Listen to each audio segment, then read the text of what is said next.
3 days later.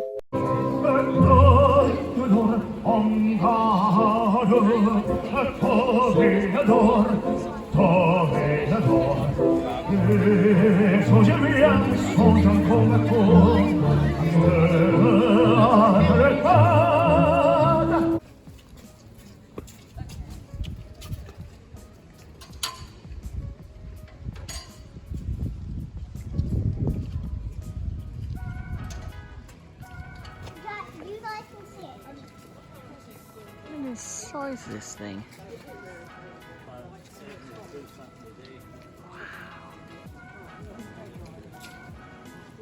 And then there's the red house.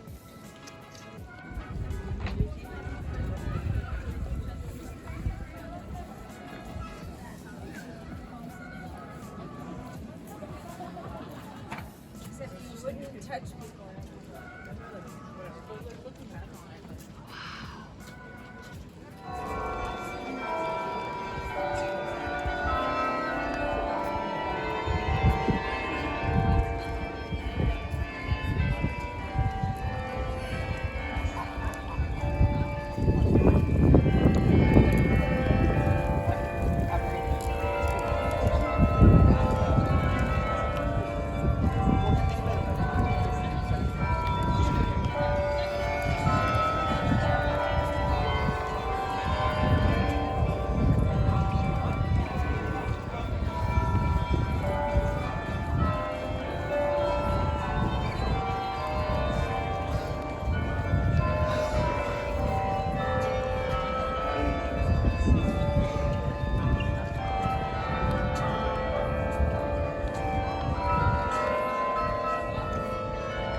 Tomorrow. Yeah, it is.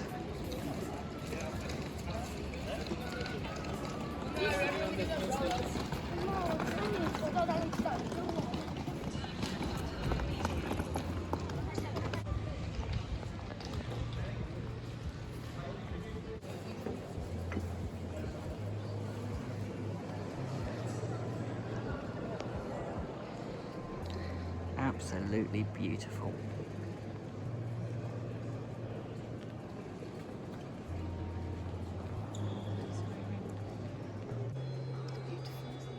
Oh, it is.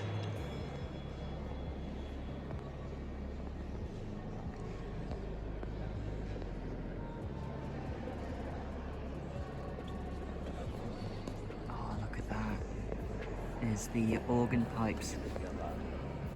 That's beautiful, isn't it? Yeah. There's different patterns of it, isn't there? Yeah, I think every stained glass is like a representation of a story, doesn't it? Tells a story of history, in a sense. Beautiful carving, isn't it?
think I found Dad. About the fire that hit the Minster 40 years ago.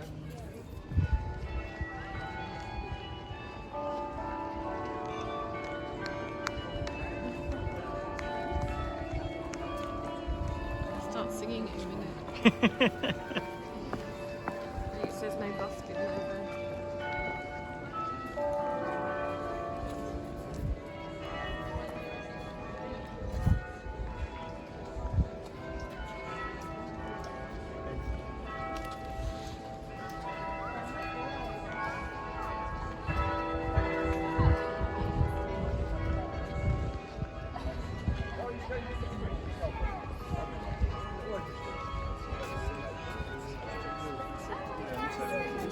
Yes, I think so.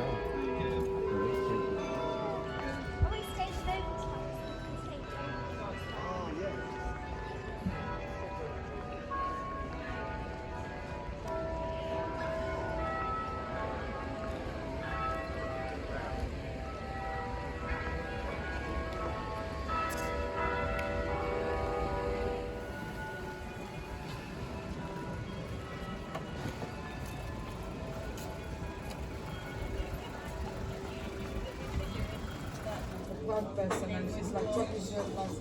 I'm going on holiday. Later.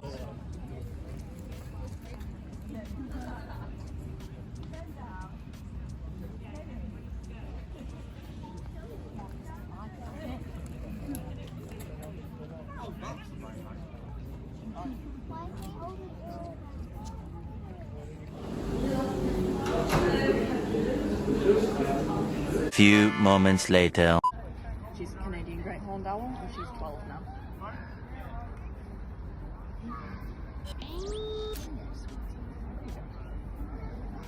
So in the wild she could get to be 10 and in captivity they can get into their 60s.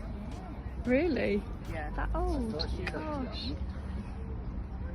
She's quite old for a wild bird, but yeah, she's still got a long time to live. Yeah. She's very pretty.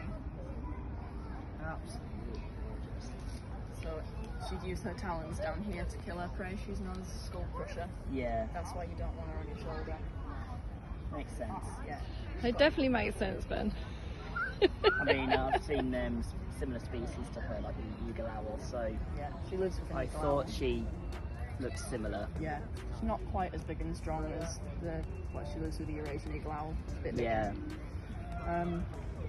So she's got a grip strength 5 times that strongest human man. Each foot's got about 300 pounds of push force. Wow. Later.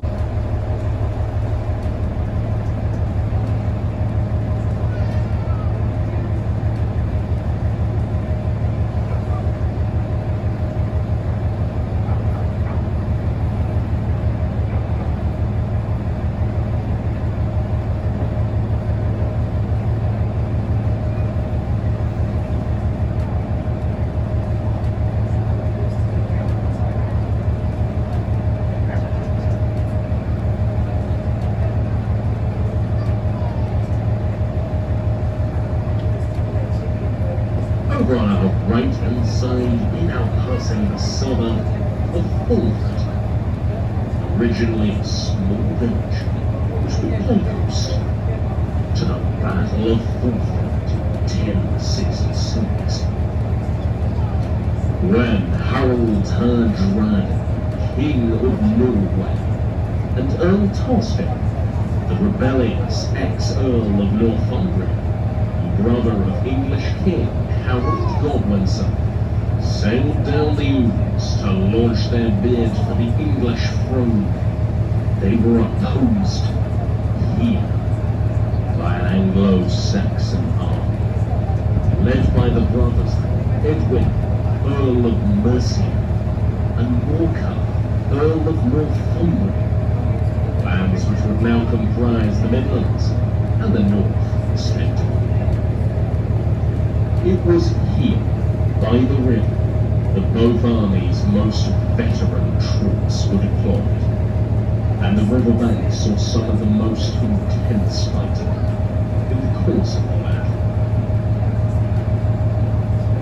Ultimately, the Anglo Anglo-Saxon shield wall would be outflanked, and while Edwin and Morcar would escape, the city of York would be yielded to the Norwegian invaders with an exchange of hostages, guaranteeing the safety of the city. The Norwegian army would then retire to Stamford Bridge, where 5 days later they would suffer their own fateful defeat at the hands of the English, led by King Harold Godwinson, and set the stage for Harold's arrow to the eye at the Battle of Hastings. This was how Jochowicz was pronounced in the much thicker Norse accent. And it's from the Viking honorific that the name contracts even further to the York we know and love today.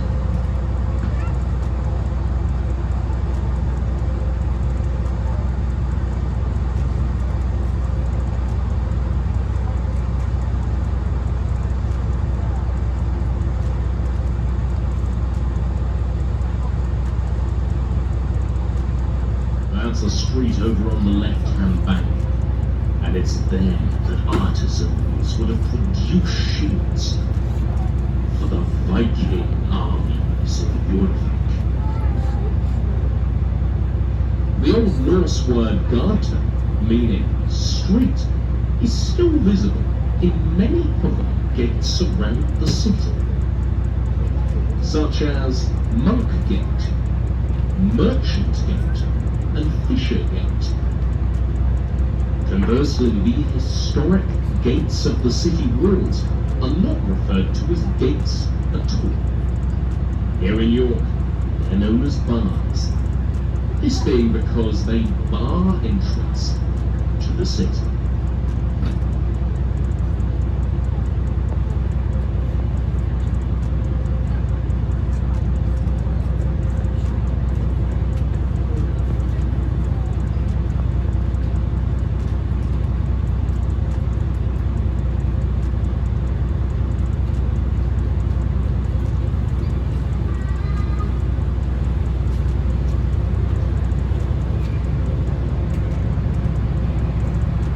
Taking a look over to this row of townhouses coming up on our right-hand side, the more eagle-eyed amongst you may be able to spot a number of cats on the upper windowsills. Now, this is not some bizarre form of animal abuse, as these are actually stone cats, placed there in a tradition started by the architect Thomas Adams, who used statues of cats as his architectural signature on buildings he'd worked on around the city.